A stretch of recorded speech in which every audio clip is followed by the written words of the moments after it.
Shabbat Shalom, everyone. Shalom. Today we heard our rabbi speaking about Pekudei, the last book of Exodus, and we read the last portion. After we finish a book, we always say, "Hazak, Hazak, v'nitchazek." May we be strong, may we be strong, and may we be strengthened. And tomorrow is Rosh Chodesh, so this is Rosh Chodesh Shabbat, and we say, "It shall come to pass that from one new moon to another, and from one Shabbat to another, all flesh shall come to worship before me," says the Lord. So this was a wonderful summing up portion, and as we look back, we make an accounting. Moses made an accounting of our lives, and we went through all the things, all the furnishings, all the gold. We read how 1 talent is equal to almost 100 pounds. Imagine how much gold, how much silver, how much shekels were brought into the Mishkan to build this place of magnificence on the inside, representing the Mishkan today, that is this body. We no longer have a Mishkan, we no longer have a temple. And even though there's a whole group of people who think and believe and want to rebuild the temple, going back to the old sacrificial system is like going back in time for no reason, because we are the living temples of God. And when we allow ourselves to be how shall I say, molded and nurtured and changed by our God, when we take the old paradigms that came with the idolatry of Egypt, all these idols, the idolatry of the world, when we allow these things to be extracted from our brains and we have new paradigms. It's so easy to say, oh, like Rabbi said, "Oh, I can't do this. Well, I'm not good for anything. I don't have any gifts. I don't know what I'm good for." How many of us have said that? But when we stop and we say, "I don't need to compare myself with anyone else," which is such a hard thing to do, because that's what we tend to do. So we, instead of comparing ourselves, what he was telling us, in order to walk with God, in order to be like Moshe Rabbeinu or Yeshua, our Rabbi Yeshua, we have to have two very simple qualities, and these need to be developed in us. One is humility, opposite to the Pharaoh's pride that destroyed his nation, destroyed himself and his family. We need that humility, and we can't humble ourselves, unfortunately. Sometimes we need to be humbled. When we get too proud about something we know we're doing well, let me tell you, God will say, "Oh, yeah, watch this." When I hear today how people say, "I am so proud to be a Jew. I walk out with my Jewish star and I can do anything. I am proud. I don't have to hide." That's not what God is looking for us. He wants us to be humble, to know it's not by power, it's not by might. He says, "But by my spirit, says the Lord God of Israel." And that's what we have to remember. And the second is obedience. All that you say, we will do and we will hear. First we do, and later we understand why we're doing it. He teaches us, he shows us every step of the way. And maybe you can help me, Mauricio, because the rabbi repeated twice, and he's not here for me to challenge him on this. And if he were, and I can see when he did speak it, I wasn't reading the Bible as closely as I should have, because when I read, and Moses did everything that God commanded. The Lord commanded Moses the Lord commanded Moses about what to do. It wasn't repeated 7 times. I found it 18 times. I found it 10 times in chapter 39 and another 8 times in chapter 40. To me, that's 18 times, which represents chai. That's life. So I think that when we look at, God told Moses what to tell the people to do, We listen and we do it. Because listening means to obey. When you say to your children, listen to me, you're not just saying, here are the words I'm saying. Do what I'm telling you. You may not understand why now because you're children, but you will understand later. And that's what God is telling us. And when we do things our own way, when we build our own golden calves in our life, when we put up leaders and people before God, like people are not talking to each other now because you're not voting for this politician. Oh, how could you believe this guy? I believe this guy. It's ridiculous. It doesn't matter what they say. It matters who God is and what he's doing. And I have to be careful not to get caught up in that because it's so easy to do. So the most important thing is to allow his 10 commandments, his 10 principles to become part of our everyday lives, not to gossip, not to destroy other people's characters, because we are all made in his image, not to covet, not to do anything we can to get what somebody else has, not to adulterate anything, not his word, not the words of other people, not only what we eat, but what we hear, not to steal from anybody, not to murder anybody, including abortion. These are the last 5 principles. The middle 2, keep his Shabbat. Don't work. Don't create all these extra rules and regulations that make it impossible for us to keep the Shabbat and to chase people away from following God because it's so heavy to honor our parents, even if they're no longer here. Honor their memories. Don't hold things against them. They are just human beings and did the best that they could. To remember not to add anything to his words.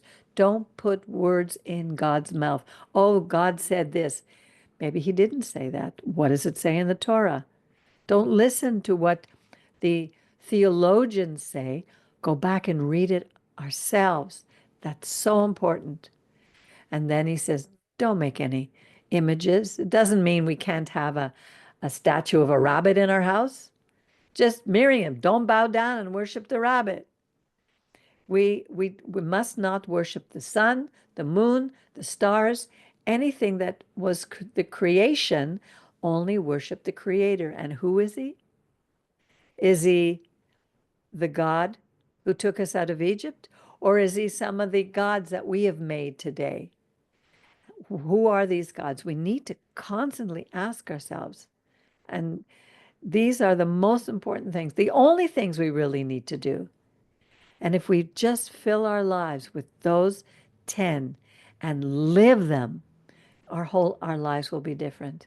We will become a living, walking Mishkan with the gold, the menorah inside us, shining out so that when we speak to people, they can see the light coming from us. We don't know how, because we don't create it. He's the one who does it. He's the one who creates the light within each of us.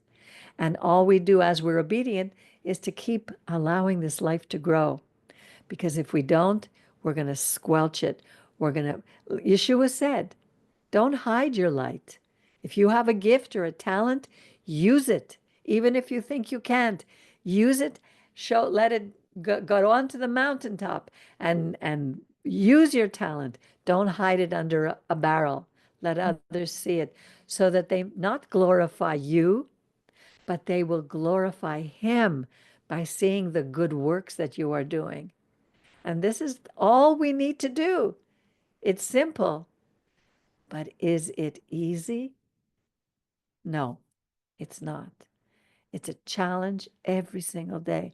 Am I doing the right thing? Am I saying the right thing? Oh my God, look what I just did. Go before him. Bring your offering to him. Lord, I'm sorry. Help me. Help me to change my paradigms. And he does. He answers us. He's with us. He's so marvelous. I love these stories. I love them. Ah, Yeah, I'll go. I know Mauricio usually has a lot to say, so I'll go. I'll speak now. No, I have a lot to say too, but not to say. Okay, I like the whole idea of uh our worthiness, and when we say I'm good for nothing or I'm not worthy, blah blah blah, it's like committing Hilul Hashem. We're speaking against God, and that God has given us talents and all sorts of things. And sometimes it's like, are we using what God has given us, each one of us? And I certainly have been asking myself that a lot now. What am I doing with my life for God? I mean, I do want to help people on my path, etc. But is there something that I'm just, like I'm not ready for this, or I can't really do this, blah, blah, blah. God has given us all these talents, each one of us. And you know, but he's also given us a second chance. It's true when people who have been, I mean, I'm gonna, severe cases of people who've been beaten by their parents or this and that, and they say, how can I honor my mother and my father? And God's not asking us specifically, he's asking us to honor the position, the mother and father are a stronghold. It's the way God set up the world. And it is hard sometimes for people how could you honor somebody who sexually abused you or beat you up? But it's to go to another level, to allow God in you to to do these things. We're not capable of that. That's why I love when God said, vengeance is mine. In the past while, I've really understood that more thoroughly, because our vengeance, knowing me with sometimes I have a temper or whatever, it's very hard for me to restrain certain things. But it's not, if it were up to me, I'm very happy when I hear people, even like Hamas or whatever, people who are not only killed, but I just want to get back at them. And that's normal, and God is the one who's going to take charge. But I say, I hope when so and so, this Hamas leader is dead, now he's going to face absolute, who knows in the afterlife what he's going to face. And I have all these visions of him being torn apart and feeling the pain that he caused others. And then I thought maybe God just destroys his soul. And I said, but then how's he going to know what he did? Like, I want my justice to prevail. God says vengeance is mine, and I really understand why. But anyway, very good message. And as Rabbi Percy ended, he said, God is the God of beginning of again, which I always tell myself that. Yeah. yeah. Yeah, I liked much this message because he resumes the whole book of Shemot. Okay, uh, and it's interesting that what you said about Moses did what God told him to do. Uh, it's interesting because at the beginning he didn't want to do anything Right. because uh, as Rabbi said, he was a reluctant leader, but at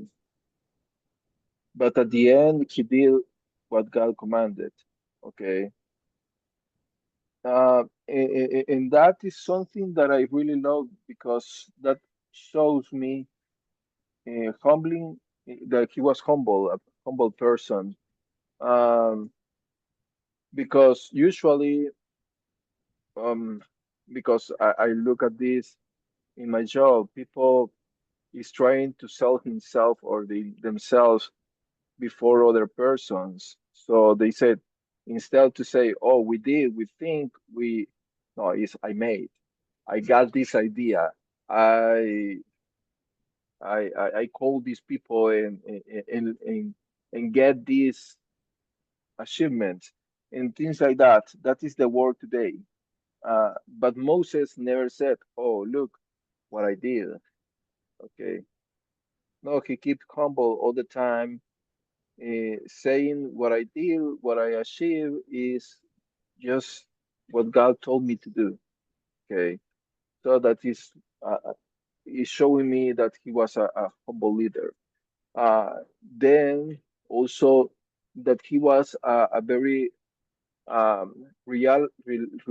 reliable person. Okay.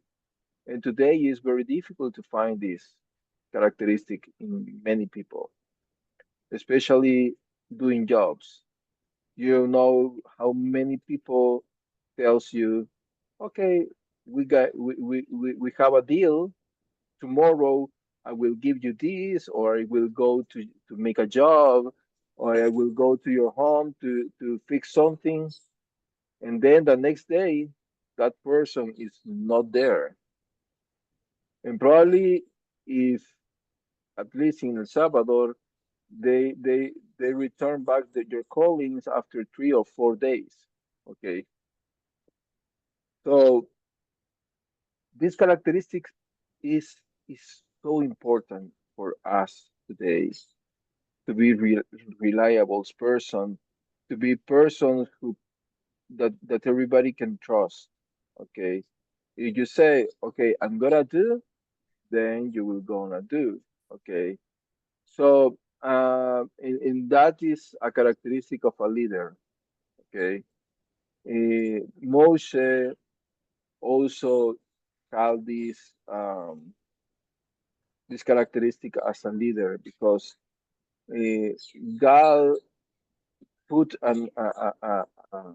desire in he just run very fast and get done everything and not only done the job. I mean that the job was made good. Okay, because that's another thing. Okay, uh, uh, for example, I can see the promises of deliverance of these products that you call by internet. Okay, and you ask you made an order, for example, to have a television. How many people I know? And then when they open the box of the television is broke. Okay, Oh, so yes, they did the job, they, but they didn't do the job properly. Okay, right. they yesterday I was looking a video about how people treat the baggage of in the airports. Right. Okay, and it's very sad that in the western side they just throw, no matter, not thinking about what is inside that baggage. They just throw, and sometimes they kick the the knees or with a foot the luggage, and they treat like they don't care. Okay, and it's very sad. And then they show how they treat, for example, in Japan or in China, this luggage, and they are cleaning even the luggage in the Huh. airports. Hmm. They put some pads in order to prevent they get damage inside Wow. the things. So when you look at this, you start to think, okay, both are doing the job, but one is doing the job properly and the other one is just doing the job because they don't have nothing better to do. Hmm. Okay. So how do we do the job? Okay. In this case, uh, this leader, Moses, did it accordingly. Okay, because it says that everything that the Creator said, he did it. Okay. So he had the Uh, responsibility, he took the responsibility as the exactly. leader to make sure that every aspect was done properly. Yes. Yeah. And nothing like, oh, this is for God. I remember, uh, I sometimes I I went to some churches in the outside the city, okay, when I was kid. And I can see that they said, "Oh, this is for the Lord." So they took whatever guitar and whatever, and the singer was something that was he was not with good tongue. I mean, he was not singer, okay? Yes. Yeah.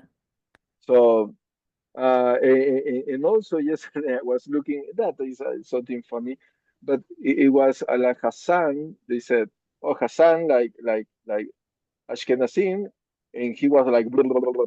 And then it started to say, "Oh, this is Hassan from Sephardim," and he was like, "And I will always love you." So it was very funny, okay, Yeah. because that's true, okay. Sometimes we at least um I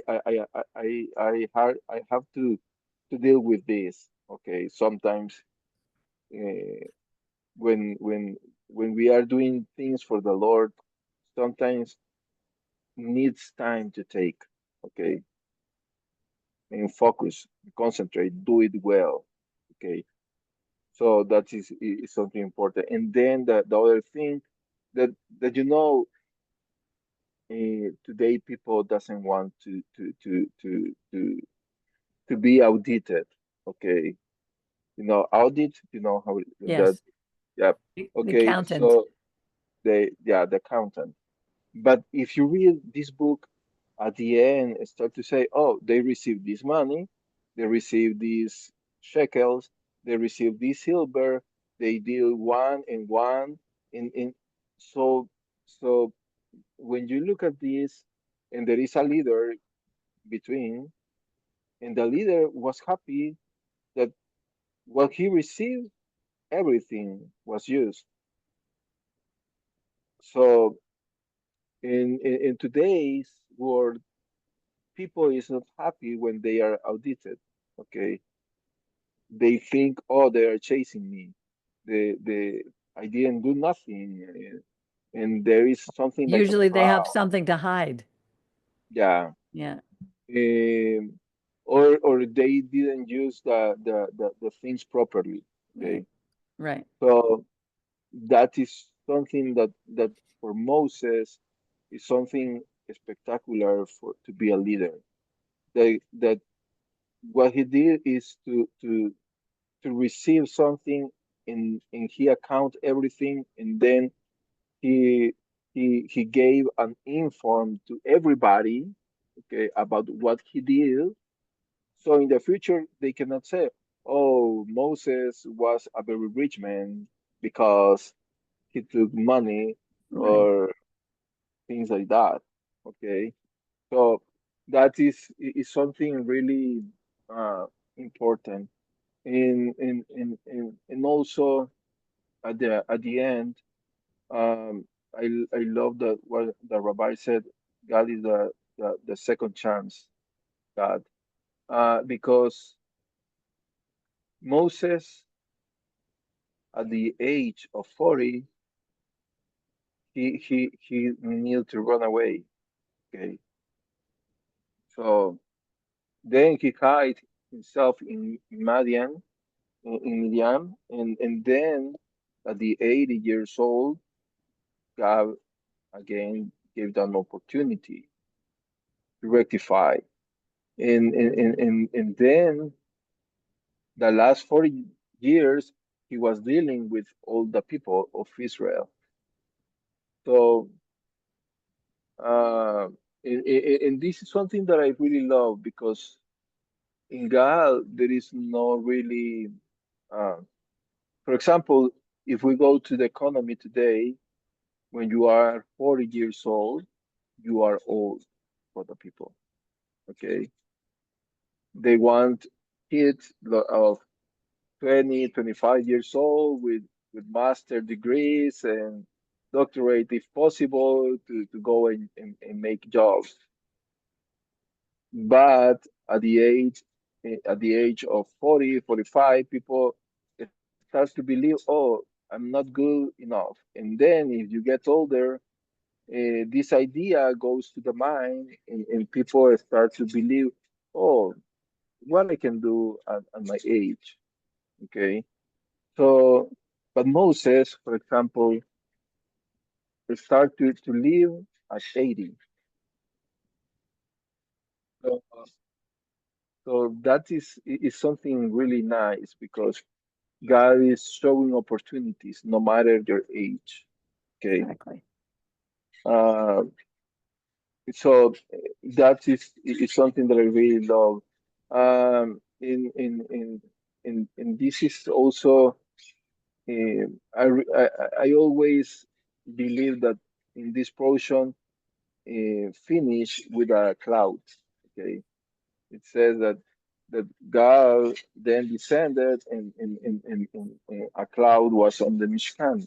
Okay, and I remember also because I linked this with the book of Esther.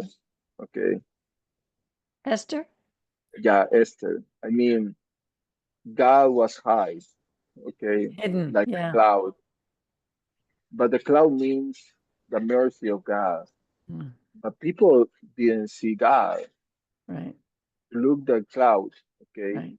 um, and this is you know uh, part of the life because again and again I can see many many different uh, moments of the life that God seems not to be there. Okay, He's hidden, and again we need to trust. If He said, okay, then He will do. Okay, He may uh, be it- hidden from sight, but he's not hidden in his actions yeah, if we take the time to look. yeah. Yeah. No, and because sometimes we want to see God according to our desires, Yeah. We want him according to to be, our the yeah, to answer our prayers the way we want it. Yeah. yeah. So but even if God is silent at any time of your life, Yes. because for Moses, God was hidden 40 years. Right. He was hidden in Midian. Okay, and then one day he appears in a bush. Okay, Yeah. He was hidden also for the first 40 years in Egypt. yeah, Yeah. and also was hidden for the very first 40 days, 40 years of Egypt. Right. So this is because this is like uh, the trust in God. Okay, yeah, you have faith, but you need to trust. We need to trust in and also I yesterday I look a video. I didn't know that they have this kind of competition, and this is a blind uh, in the Paralympics games. They in the they have runners around a stadium, but they are blind, and Wow. they are yeah, and they are going and they are running with another guide person. It's a so they are like attached, okay, Right. and both of them are running on the stadium, okay. But it's interesting that the runners are trusting by the Yes. presence of the person next to them, All right. okay, and they are running. They keep running, and they only know that they are in the right path, not because they are looking, it's because they are feeling the presence of the other person next to them. Mm. They are guiding them. So, and then this person won the race. And when I look at that, it just come to my mind. we are like this kind of people, okay? We are running sometimes and we don't look what we are doing. But let us guide from God, feel his presence just next to us and keep going, keep running, keep doing everything. Yeah. Because yes, it is very hard. Sometimes, uh, sometimes we question ourselves, okay? Um, is that good what I'm doing? Is that good what I believe? Sometimes come these ideas to our to our mind, right? Uh, do I have to follow uh, this book and why should I follow this and not doing something else? But it's like yes, sometimes can comes doubt to your mouth, to your mind, to your heart. But just keep doing, keep doing. That's why it's important. Do and listen. Right. Do and listen because later you get the answer why you are doing. And I close with this example. Santi is practicing basketball right now. In what I see is that sometimes the teacher, the trainer, is telling them to the kids, do this. And sometimes they are asking, why should I do this kind of exercise? Okay. It's like when you are boxing, right? Okay. People must think that the most important thing in boxing is to punch, okay? To have a, a force, a strength on your arms. But no, it's the resistance. That's why they start to jump with a Jump, rope, skipping rope. keeping rope, and doing. They practice more on doing this skip instead to punching something, okay? Interesting. Because they need to get strong in the abdomen. Right. Because if they are not good enough, strong in the abdomen, then they get hit and they will lose a race. So Right. they need to strengthen all these part of the body. Right. And probably you think, oh, that's not so important. But no, there is a reason. So they are listening to the trainer, okay, and then start to so they do and then listen. But when they listen, is what it means is they comprehend why. They understand why is the reason. So after a combat, probably they will understand, oh, that's what I skipped too much. That's what I need to be faster with my um, Feet. uh, legs. Yeah, and but there is a reason. So, you- but in short terms, there are many things that we don't understand. Okay, for example, next week we will look at Vayikra, and then you start with sacrifices and what is this? Why God means this? Hmm. Okay, so but keep going and listen. That's all I want to say. Exactly. Beautiful. It's true.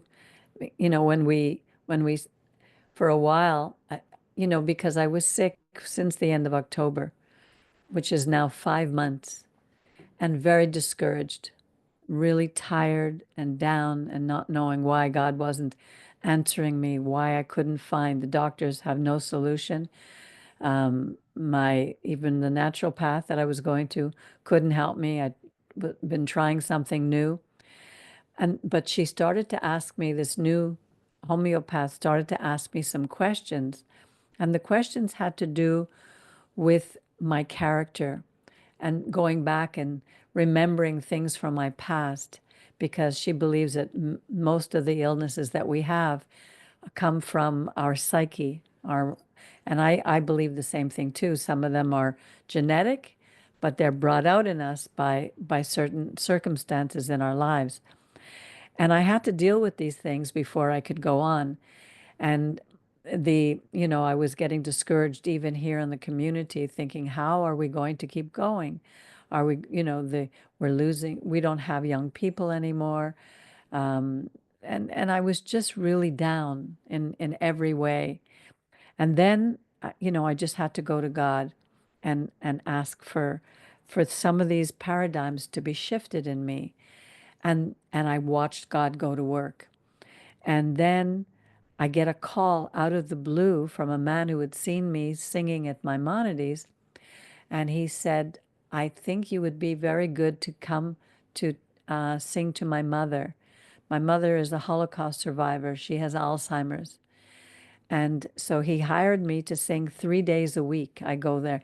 Now, before, I always felt I have too much to do. I have too much work to do. And how am I going to fit this in? But I said yes. Again, say yes, be available, be obedient, and God will show you the way. And now, because I have to go for 3 days a week, not only do I have to organize myself more to fit that time in, suddenly I have more time than I've had before. And and then her son told me that when Steven Spielberg was interviewing people all over the world, Holocaust survivors, she was one of the people. Her son called him, and she was accepted to be interviewed by the Steven Spielberg team. And so he sent me, I asked for the videos to be able to see her testimony of what happened during the war. And I watched all 6. If anybody wants to see them, I'll be glad to send them, because I was able to understand what she went through that helped to develop some of the things that she says now, why she repeats certain things over and over. And it brought me closer to her. And when I connect with her at a soul level, because she believes in God, but she was angry with God. She kept asking her father, why did God allow this? And her father says, God knows. You can't question him. He knows. And her father kept his faith throughout the war. And he and his wife and this lady and her sister, one sister was lost. They all survived the war to be able to tell this story. And she so now I'm able to connect with her in ways that even I never saw, that I had this quality within me, that God is teaching me continuously. So when we say yes to something that we have no idea what it's going to bring, we may not feel that we can possibly do it, but we say yes and we take that step and we watch God part the sea. And not only that, but it brought in extra income, that now the prices are going crazy in everything. Everything here in Canada is going up. And he's providing for me in ways that I never thought. And at a time of my life where most people are retired and they're not, they've stopped learning. They've stopped growing. Like, you can't grow anymore. You're almost 80. What are you talking about? But it isn't true. We grow and we learn until the day that we leave this planet. And then we'll finally be able to see what everything was for. But little by little, I'm watching him walk with me the way you say the runner walked with that blind person. We all need that, and that's the spirit within us. And it's absolutely marvelous. I loved your story. So let's not give up. If somebody asks us something, say yes. Depends, of course, who. You have to be discerning. But if it's within your abilities, and one of the things, Miriam, I'm so grateful to you for, is when I need help to take care of Brian and Mildred, because they're part of our community, you are right there. And you are strong. You're sometimes my runner. You're like that runner when I'm running blind. And you can carry me yourself. You're so strong. It's marvelous. So, each one of us in this community has something to give. And the light will continue to shine out, even though we're just a remnant. We're just a small amount of people, and God has us here for a reason. So thank you, Mauricio. I understand you won't be here next Shabbat, but you're going to send me your message for next week. Perfect. That's great. So I wish you all a wonderful Shabbat. And little by little, we're preparing for Pesach, which is coming up in not long, just I think 2 weeks, something like that. So anyway, you have a wonderful rest of your day. And we'll see you again, God willing, next week. And Mauricio, you take care of yourself. And thank you for your input. Miriam, thank you. Alejandro, Yanet, Sarai, Etid, everybody who's part of this community, we thank you for all your gifts that you bring to us. Shabbat shalom. Shabbat Shabbat shalom. shalom. Bye. Shabbat Shalom, shalom. bye bye. Goodbye.